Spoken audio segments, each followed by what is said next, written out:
Shalom, shalom, and welcome. This is Reflections of a Servant, what to expect in the coming days. An end-time unity series directed towards those who seek to do the will of the Almighty Father. For we are indeed family. To you, my brothers and sisters. And I want to open up as I did with part 1 of this multi-part segment, which is entitled The Feast Times. Just as the sun goes and returns again, just as morning comes, night falls, and morning comes again, just as daylight returns to us, just as we see the skies lit up at night by the moon, and it return again at nightfall, just as we have witnessed cyclical actions in our relationship with the Almighty Father, who changes not. So it is with warnings and living instructions. They will repeat themselves until no longer necessary. This I say to you, my brothers and sisters, is something that was brought to my attention. I know that sometimes my words may seem very repetitive and very redundant, but I must respond to He who gives me breath, a heartbeat, and functional limbs, a sound mind. With that said, if you're tuning in for the first time, my name is Symmanayah. I invite you to listen to part 1 of this multi-part segment, entitled once again, The Feast Times. If you are returning and continuing, I do salute your patience, your tolerance, your pursuit of set apartness, your desire to do the will of the Almighty Father Yahuwah. I salute your actions that lift up Yahushua our Mashiach.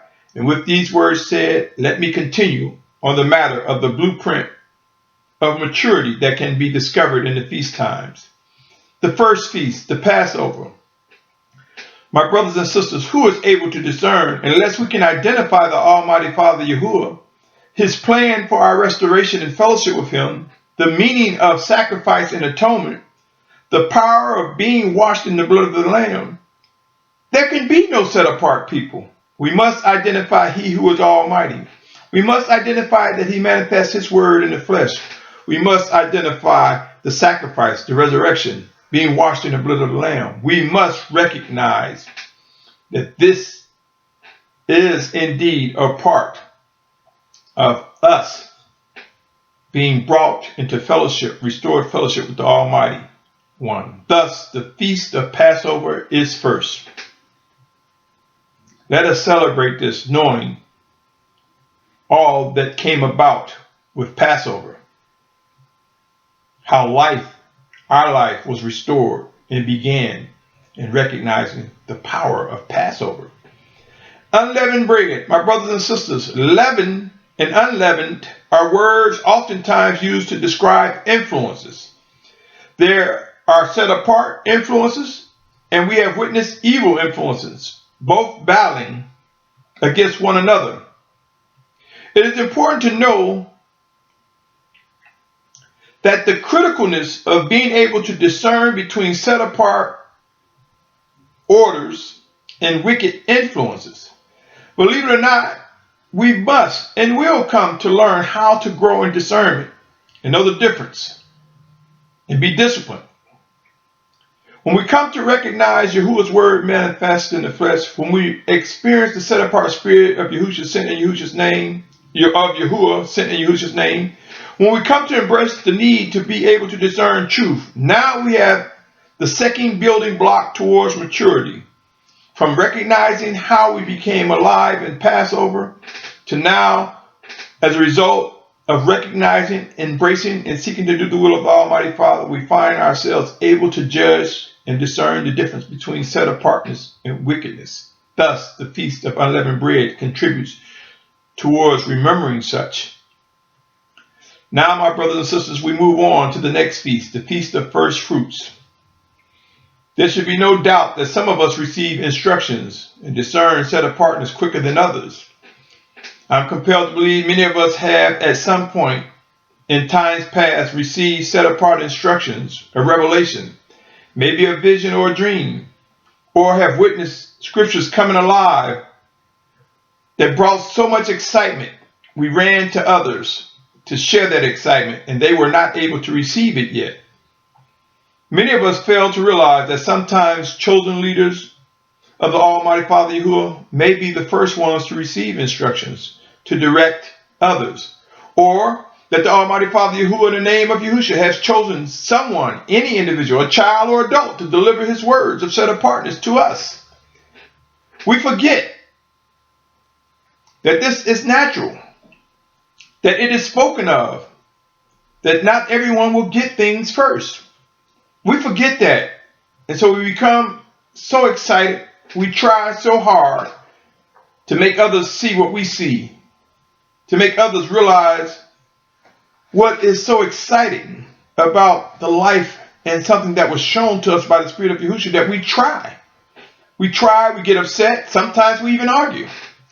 Let us not forget the following, my brothers and sisters. 2 Thessalonians chapter 2, verses 9 through 12 reads, "The coming of the lawless one is according to the workings of Satan, with all power, signs, and wonders of falsehood, and all deceit of unrighteousness in those perishing, because they did not receive the love of the truth in order for them to be saved. And for this reason the Almighty One sends them a working of delusion, for them to believe the falsehood, in order that all should be judged who did not believe the truth, but have delighted in the unrighteousness." You see, my brothers and sisters, there are those who will receive the working of delusion because they made the wrong choice. 2 Thessalonians, backing up to the third verse, 2 Thessalonians chapter 2, verses 3 through 5. "Let no one deceive you in any way, because the falling away is to come first. The man of lawlessness is to be revealed, the son of destruction, who opposes and exalts himself above all that is called the Almighty One, or that is worshipped, so that he sits as the Almighty One in the dwelling place of the Almighty One, showing himself that he is the Almighty One. Do you not remember I told you this while I was still with you? There will be a falling away. And as I mentioned before, my brothers and sisters, many people think when it says that this wicked one, this anti-Messiah, sits in the temple, many people are focusing on this synagogue of Satan that is being built with hands, that is to be built with hands in this commercialized Jerusalem. I submit to you that the anti-Messiah will come to where all of Yasharal have been gathered, that safe place where we have been gathered from the four corners of the earth, awaiting the return, the physical return of Yahushua Messiah. And while we're waiting with anticipation as the tribulation unfolds, that wicked one will come to our camp and say he is the Mashiach. This is what this is describing. It is not about this third building made with hands.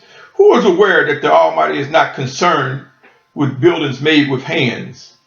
Pray and watch, my brothers and sisters. An awakening is coming regarding this passage, the life in these words.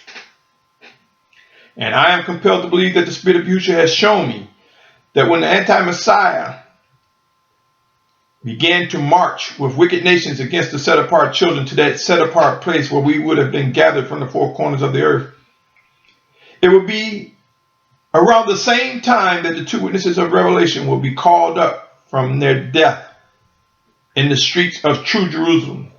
And this will be the time where Yahushua HaMashiach will return. They will be called up. The anti-Messiah will be marching to that temple, to that house. Remember, that house is us. Individually and collectively, we are the house. We are the temple of the Most High. Pray and seek to discern the life in these words. Remember, there are scriptures that warned us that there would be such wickedness that, if possible, it would prove the very elect.